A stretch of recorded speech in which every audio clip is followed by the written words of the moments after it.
let's talk about your shift into film music. It starts with Pi and then Requiem for a Dream. How did that come about?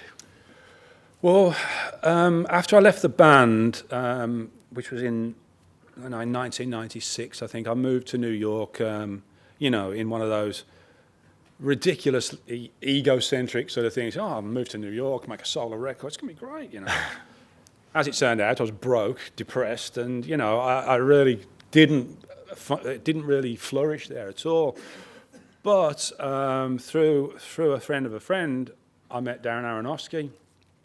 Now, he'd been to the American Film Institute, and it's quite interesting really, because he'd had a little bit of acclaim as a student, and he says himself it went to his head and he really lost track, But then he sort of pulled himself together. They had this script. So to a degree, me and him were probably at similar sort of places. We'd done something, and we were now a little bit lost, maybe to some degree.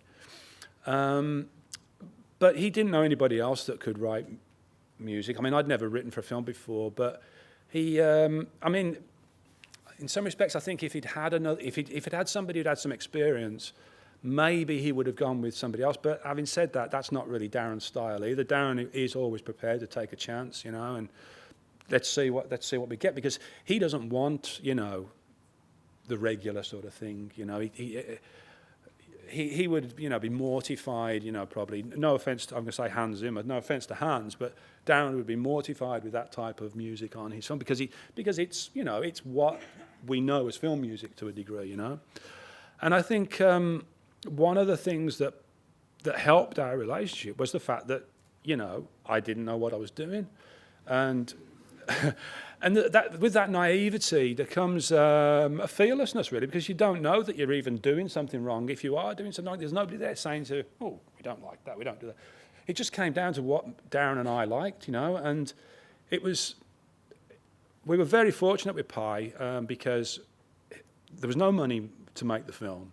So he had to edit it through downtime in the middle of the night at friends' places that he could get, and this took, a long time, which thankfully for me, as it was my first film, gave me a lot of time to figure out what the hell I was doing, And like I say, it was just down to the two of us, and it just clicked, I mean, I don't know, maybe other people have that experience, but you can go like, hey, when that happened, that was the day my life changed, It put me on a completely different path, and it probably did his too, I mean, obviously he could still have made his films and had somebody else score them, and they'd have been maybe different, better, worse, who knows? But he could have done that. I probably couldn't have, This was something that really set me off, and it just clicked. It was, it was just one of those things in life where you really kind of have no control over it. Just something happens and you're off on your journey,